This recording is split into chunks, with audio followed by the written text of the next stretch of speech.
Hello and welcome to my video. This is Crystal's Art Pause. I'm Crystal and I hope you enjoy watching this video. Basically, to start off with, I'm editing an image of a bird that I took a photograph of three birds in Birdworld. So I actually cropped out two of them because I wanted to do a solo bird piece. To start off with, I opened up Magic Eraser. May I advise this app if you are looking to remove the background from any image. I would highly recommend doing so. And also, if you're doing it on an iPad, use one of these. This is like a Apple Pen, but it's not exactly an Apple Pen. It's excellent, but yeah. So I am removing currently the background and making sure there are smooth edges on my image. I had already started before I recorded. I know, that's not too good. Basically, I'm restoring the beak because I accidentally removed part of it when I was removing my imagery. Like background, not the image itself, just the background. You have to excuse me because I have fibromyalgia and I have fibro fog going on right now, so my words can be a little bit random. So basically, here I am. I'm removing carefully the background by the foot of the bird, and I kept the rocks in. Sometimes I take the rocks out, so it's just the bird by itself, but I kept the rocks in because I thought it looked really cool. Really stood out to me. And here I am saving a mixture of the PNG image and a JPEG image. PNG can be transparent background. JPEG is solid background. I also then turn the image black within the editor because it will show you any loose pieces that are like for instance top left corner and around the bird a bit, there was still some of the image, some of the background there. So that's what I'm doing currently in this video. I then decide to kind of delve in on the rocks a little bit to make it a bit curvier, as I love my curves. I absolutely love it when my images look smooth. So at this point now, I am refining the tail feathers, getting rid of any excess background in minuscule amounts, and yeah, so basically I'm still doing it. So I'm checking everything is gone from the background. Right, now I'm going to save it PNG and JPEG again. This time around on the black image, you cannot see any more of the background. So I then save the image within different colors of background: blue, yellow, green, orange, for instance. And I just see what works best on that. So basically, I am now still doing the same thing. I will have about 1 million copies of this. But I'm not ashamed because more images equals more material to work with and to edit.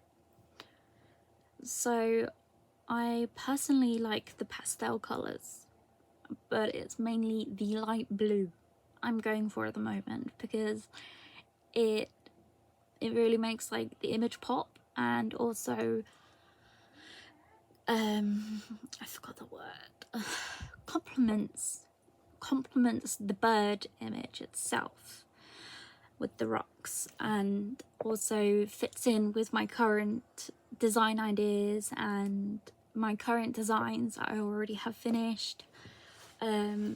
So I used the shadow with the black, and as you can see, you've got the axis. The X means go to the right, you want the shadow to the right, pull it the other way. go the other way. And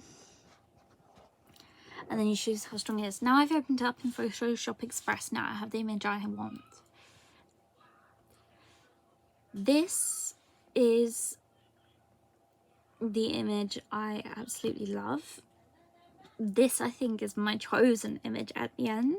I think so. I think it was, yes. However, I play around with the looks. Now, I don't want the bird to look too dark, and I don't want it to lose its sharpness. And I don't want it to be blurry. So what I'm doing is I'm currently going through each and every single look. I'm saving the ones that I like the look of. And the overlays, excuse-moi.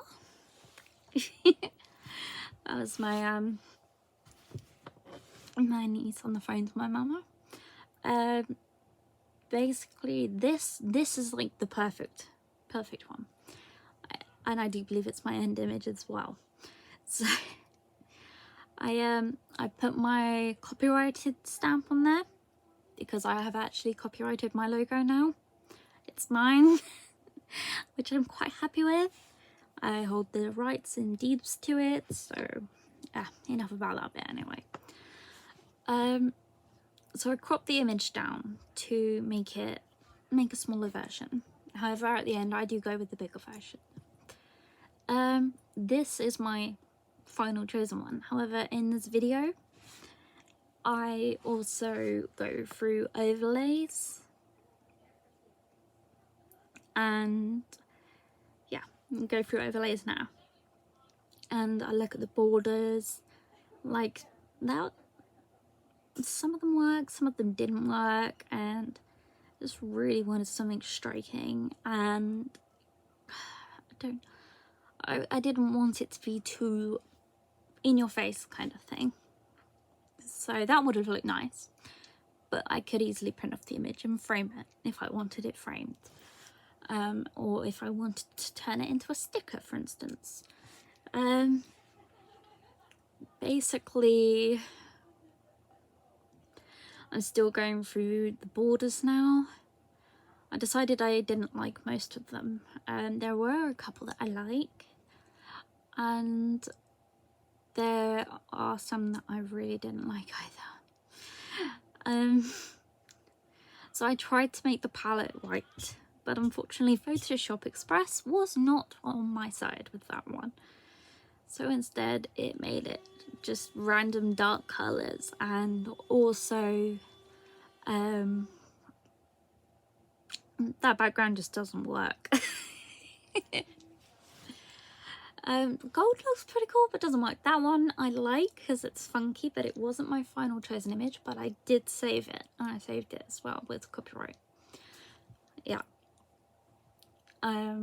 As I thought that was a quite a interesting look. I'm still scrolling through the borders, and basically I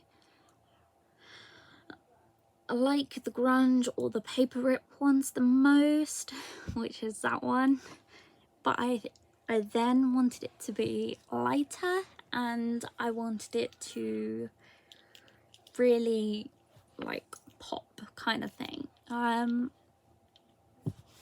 So this is just me going through all the different like options, and tried to change the color, but it would not go back to white.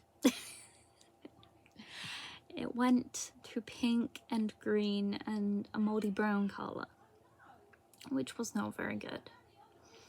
So basically I then, having stared at this image and gone, what on earth does that look like then? I then reverted back to trying some more, but by that point the colours, I could not get the palette to change. So I ended up with the current, that one for instance. That's one of my favourites, definitely. So I go back to looks, because then it will actually edit what the overlay looks like as well. And I wanted it like an ice blue and a teal ice blue duck egg. Duck egg's a nice colour to use. to go with my current images and photographs of birds that I've taken from Bird World. So basically I saved that with my copyright logo, and then without the copyright logo in case I wanted to put it on Redbubble, and now we're at the chosen image area. So I had a look at that one, I thought about it, but I was thinking, no, not really, not feeling it as per se. So I keep scrolling, I keep scrolling. Yes, I had saved 1 million images, it would appear, onto my phone that I liked. I love that one. It is the cropped version of the one I chose in the end, because it was definitely that image. Yep, my bird on a rock, and it looks like there's clouds in the background too, but like watercolor / distress kind of clouds. So I say this one is my favorite. I write that down and then remove it, and I can't write because I was using this and I'm not used to writing on an iPad, only just by doing art on one. So I say this one's my favorite, and then I remove everything, quite literally everything, as you can see. And then I put thank you for watching.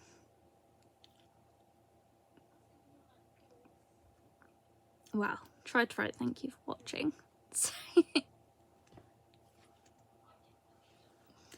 Yes, that image was my final image and my favorite as well. So I wrote it and I signed it off, and yeah, thank you very much for watching this video, and I hope you enjoyed it, and I hope that basically, yeah, you all have a lovely day. I send love and light your way. Peace out.